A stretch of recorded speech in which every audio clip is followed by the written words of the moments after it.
ದೇವರ ಪರಿಶುದ್ಧಗಳ ನಾಮಕ್ಕೆ ಸ್ತೋತ್ರವಾಗಲಿ. ಇವತ್ತು ಈ ಪ್ರಪಂಚದಲ್ಲಿ ಜನಾಂಗಗಳ ಮಧ್ಯದಲ್ಲಿ ಮಾಡುತ್ತಾ, ಇವತ್ತು ಜನರನ್ನ ಬಳ್ಳುತ್ತಾ ನರಳುತ್ತಾ, ಇವತ್ತು ತಮ್ಮ ಪ್ರಾಣವನ್ನು ಕಳೆದುಕೊಳ್ಳುವಂತಹ ಸ್ಥಿತಿಗತಿಗೆ ಭಯಕ್ಕೆ ನಡೆಸುವಂತಹ ಸಂಗತಿ ಆಗಲ್ಪಟ್ಟಿದೆ.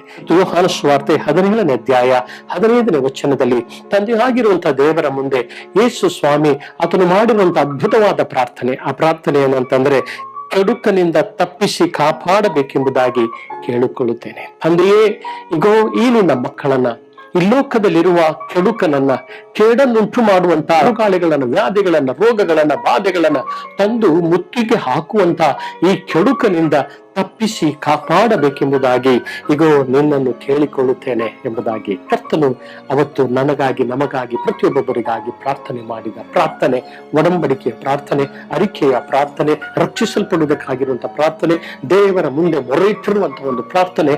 ಆ ಪ್ರಾರ್ಥನೆ ಇವತ್ತು ನನ್ನನ್ನು, ನಮ್ಮನ್ನು, ಭಕ್ತರಾಗಿರುವಂತಹ ಆತನ ಮಕ್ಕಳನ್ನು ರಕ್ಷಿಸಲ್ಪಡುವಂತಹ ಆ ಪ್ರಾರ್ಥನೆ ಆಗಲ್ಪಟ್ಟಿದೆ. ಹಾಲೆಲೂಯಾ. ಆ ಪ್ರಾರ್ಥನೆ ನಮಗಾಗಿ ಮಾಡಲ್ಪಟ್ಟಿರುವುದರಿಂದ ತಂದೆ ಆಗಿರುವಂತಹ ದೇವರು ಈಗಲೂ ಸಹ ನನಗಾಗಿ, ನಮಗಾಗಿ, ಆತನ ಮಕ್ಕಳಿಗಾಗಿ ಈಗೋ ಒಬ್ಬರಾದರೂ ನಾಶವಾಗದೆ ಎಲ್ಲರೂ ನಿತ್ಯ ಜೀವ ಪಡೆಯಬೇಕೆಂಬುದಕ್ಕೋಸ್ಕರವಾಗಿ ಆತನು ತಾನೇ ತಂದೆಯ ಬಲಪಾರ್ಶ್ವದಲ್ಲಿ ಕೂತುಕೊಂಡು ನನಗಾಗಿ, ನಮಗಾಗಿ ಆತನು ದೇವರ ಮುಂದೆ ವಿಜ್ಞಾಪಿಸಲ್ಪಡುತ್ತಾ ಇರುವಂತಹ ದೇವರಾಗಿದ್ದಾನೆಂಬುದನ್ನು ನಾವು ಮನದಟ್ಟು ಮಾಡಿಕೊಳ್ಳುವರಾಗಿರೋಣ. ದೇವರಿಗೆ ಸ್ತೋತ್ರವಾಗಲ್ಪಡಲಿ. ಹಾಲೆಲೂಯಾ.